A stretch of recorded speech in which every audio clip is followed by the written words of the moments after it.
Oke, di mata kuliah Asas dan Studi Perancangan Arsitektur 5 ini, kelas C diampu oleh saya. Nama saya Ahmad Ibrahim Rahmani. Ini kemudian saya tinggalnya di Nusa Harapan Permai, Makassar gitu. Kalau ada yang tinggal di sekitaran BTP pasti tahu alamat ini. Kemudian email saya bisa dihubungi, nomor handphone saya juga bisa. Ini terkoneksi juga dengan WA.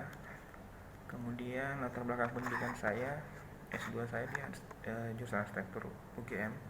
Kemudian S2-nya di Universitas Hasanuddin Makassar. Jadi saya orang Makassar asli. Kemudian sebelum saya mengajar di UIN ini, saya punya beberapa banyak pengalaman pekerjaan di tempat lain. Kurang lebih sekitar 9-10 tahun saya sudah berpraktek, baik sebagai interior designer, site engineer, supervisor arsitek, dan sekarang masih sebagai principal arsitek di biro konsultan arsitek, yaitu biro konsultan punya saya sendiri. Sebelum mengajar di UIN ini juga saya sudah mengajar di Universitas Teknologi Yogyakarta. Jadi itu mungkin singkat ya perkenalan. Kemudian kita masuk ke deskripsi mata kuliah. Jadi di mata kuliah ini kita nanti akan membahas tentang perancangan bangunan bentang lebar. Jadi setiap mata kuliah ASPA itu biasanya kalian sudah tahu akan ada batasan-batasan perancangan yang akan kita kerjakan.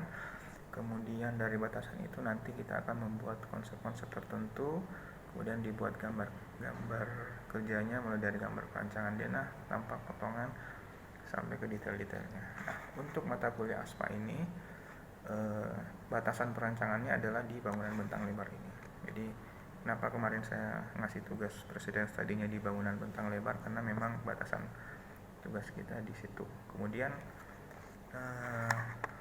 batasan perancangan yang kedua, desain arsitektur yang kita buat itu harus tematik dan komprehensif. Artinya di produk-produk judul tugas besar nanti kalian diharapkan bisa membuat satu konsep atau tema-tema perancangan tertentu yang bisa menonjolkan judul tugas kalian.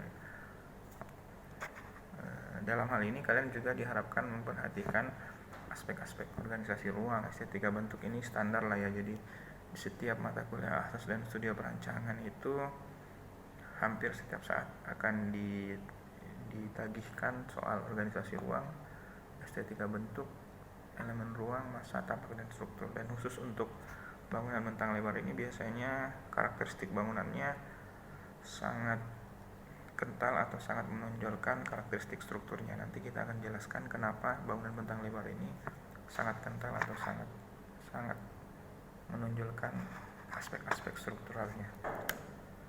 Kemudian kompetensi dasarnya, pertama tentunya mahasiswa diharapkan secara teoritis dan prosedur juga memahami bagaimana merancang bangunan bentang lebar itu. Kemudian juga diharapkan bisa mengumpulkan informasi, merumuskan permasalahan perancangan, dan akhirnya nanti diharapkan bisa membuat konsep perancangan. Kemudian yang ketiga, mahasiswa diharapkan memiliki kemampuan untuk berharap atau berpikir 3 dimensional. Jadi untuk tugas ini karena kalian sudah lumayan berpengalaman, diharapkan sudah bisa membuat eksplorasi bentuk yang lebih bebas dan lebih eksploratif, sehingga nanti dapat dihasilkan bentuk-bentuk yang lebih baik dan secara estetika juga lebih enak dipandang mata. Dan untuk metode desainnya atau metode perancangannya nanti kalian bisa menggunakan alat bantu aplikasi komputer. Jadi tidak mesti manual juga, boleh pakai komputer. Kemudian diharapkan juga tetap ada sikap yang profesional dan akhlak yang mulia untuk setiap mata kuliah di perkuliahan di UIN Alauddin ini. Jadi nanti di aspek penilaiannya juga akan muncul itu. Kemudian rencana perkuliahan kita, jadi ini kemarin sudah saya bagikan dari minggu pertama sampai minggu ke-7 itu sebelum UTS saya sudah buat materi dan outputnya apa aja. Nanti untuk 7 minggu ini mungkin kita masih bisa kelasnya online seperti ini. Tapi ketika nanti pada saat masuk ke kegiatan praktikum yang menggambar ini, asistensinya mungkin kita bisa mulai dengan membuat kelas yang offline, tapi bisa kita atur kelasnya apakah akan bergilir atau akan bersamaan. Kemudian di sekarang minggu kedua, jadi kita ada di sini presiden study. Kemudian minggu ketiga kita akan buat site research atau analisis tapak. Kemudian minggu keempat diharapkan sudah ada proposal desainnya, nanti kalian akan mengerjakan apa, sehingga nanti mulai di minggu kelima kita akan sudah membuat konsep bentuk, programming, dan set plan-nya. Sehingga diharapkan dari minggu 1 sampai ke minggu ke-16 ini materi dan output yang kita dapatkan bisa lebih terorganisir ya. Bobot penilaiannya ini mungkin hampir sama dengan kelas-kelas lainnya. Jadi untuk tugas mingguan 20%, praktikum ini asistensi gambar dan denah tampak potongan itu 30%, ada UAS, kumpulan tugas besar, kemudian nanti ada penilaian akhlak juga. Jadi totalnya nanti akan 100%. Nilai yang di atas 50 ditetapkan nilai yang lulus, kemudian nilai yang kurang dari 50 akan ditetapkan sebagai nilai yang tidak lulus.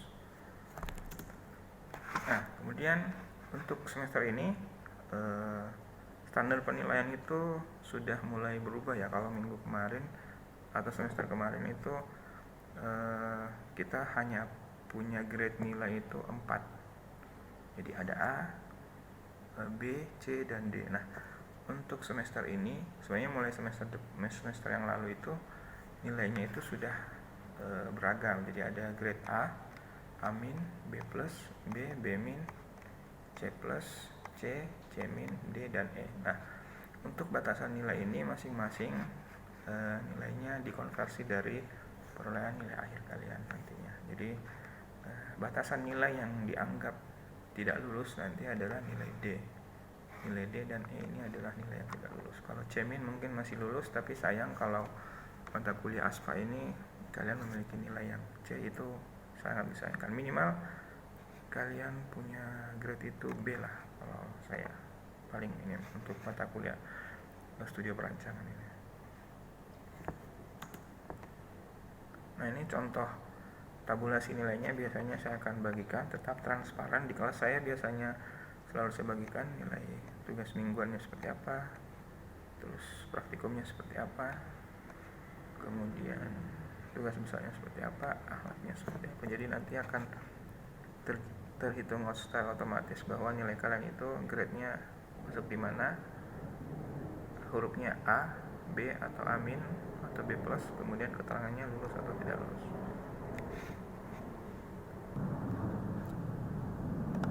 Kemudian kontrak perkuliahan, kehadiran ini standar ya. Kontrak perkuliahan itu minimal 80%. Jika kehadirannya kurang dari ini, maka otomatis nilai namanya itu akan hilang di daftar peserta UAS. Jadi diperhatikan. Kemudian waktu perkuliahannya jam 1. Kemudian izin terlambatnya juga harus ada keterangan resminya. Kemudian konsekuensi pelanggaran nilainya juga saya akan biasanya ngasih pengurangan nilai. Jadi tinggal kalian tepati aja. Nah, untuk kuliah kita di semester ini kemungkinan masih metodenya online ya. Jadi ada beberapa rule perkuliahan daring yang perlu kita sesuaikan karena kita kelasnya tidak di dalam kelas yang physically kelas beneran. Jadi seluruh kegiatan perkuliahan daring kita itu mulai semester ini diwajibkan untuk bertransaksi di portal Lentera, karena di situ sudah terkoneksi dengan portal akademiknya kalian juga sama portal akademiknya dosen, sehingga untuk absen, materi kuliah, tugas, dan video conference itu semuanya fiturnya ada di Lentera. Hanya saja mungkin yang video conference belum terlalu optimal, jadi kita masih bisa menggunakan media-media yang lain. Tapi kalau untuk absensi dan materi dan tugas itu wajib hukumnya di Lentera. Jadi nanti setiap minggu akan ada daftar hadir, kalian bisa isi. Waktu pengisiannya saya batasi dari jam 1 siang sampai jam setengah 2 siang, sehingga lewat dari waktu itu dianggap kalian tidak hadir. Kemudian nanti materi kuliahnya akan saya submit dalam bentuk PDF di portal Lentera. Jika diperlukan juga saya akan buat video pembelajaran seperti ini ya. Saya upload di web YouTube channel saya, kemudian kalian bisa download dan bisa putar ulang di rumah, sehingga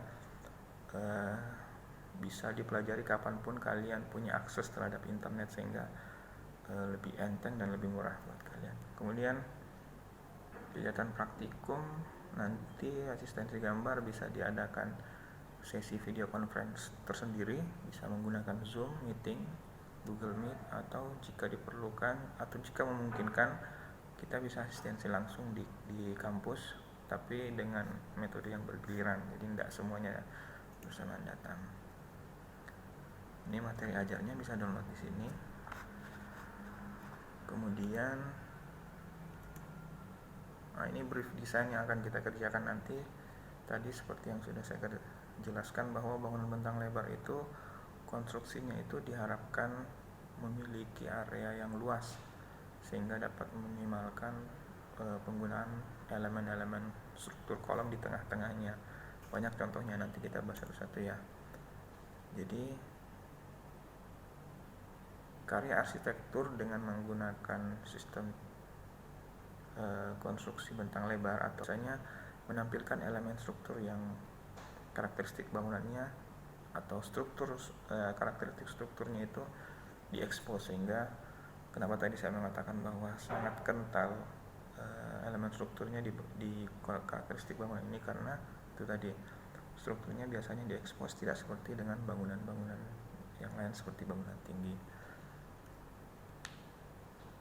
Sehingga ada satu kelebihan khusus di bangunan ini, dari segi strukturalnya itu bisa memberikan bentuk dengan interpretasi yang beragam, sehingga pada saat kita membuat sebuah karakteristik bangunan bentang lebar akan ada banyak cerita-cerita yang storytelling yang bisa kita sampaikan kepada pengguna bahwa karakteristik bangunan ini seperti ini karena dia bentuknya biasanya lebih unik dan lebih menarik dibandingkan jenis bangunan lain. Nah, ini beberapa jenis ya pilihan fungsi yang bisa kalian rencanakan di bangunan bentang lebar. Yang pertama auditorium, tentunya banyak contoh di kampus kita juga auditoriumnya strukturnya lumayan unik, kemudian bisa diekspos. Kemudian stadion olahraga juga pastinya banyak contoh stadion olahraga yang punya karakteristik yang kuat. Kemudian gedung pertunjukan, gedung opera, gedung teater itu juga bisa. Kemudian bandara udara kita di sini lumayan secara struktur dan bentuk arsitektural itu cukup bagus. Kemudian expo center, pusat pameran, itu juga struktur bangunannya biasanya bentang lebar, gedung pameran. Nah, itu tadi pengantar materinya. Untuk tugasnya kemarin sudah dijelaskan, kita membuat presiden study untuk 4 karya arsitektur tertentu sesuai dengan brief desain yang tadi. Kemudian kita harus mengumpulkan data-datanya. Saya rasa itu cukup untuk penjelasan minggu ini. Jika ada pertanyaan atau diskusi, kalian bisa sampaikan di kolom komen di bawah atau bisa kalian chat di grup WA saja ya. Terima kasih sudah mengikuti kelas ini. Sampai jumpa di video pembelajaran berikutnya. Assalamualaikum warahmatullahi wabarakatuh.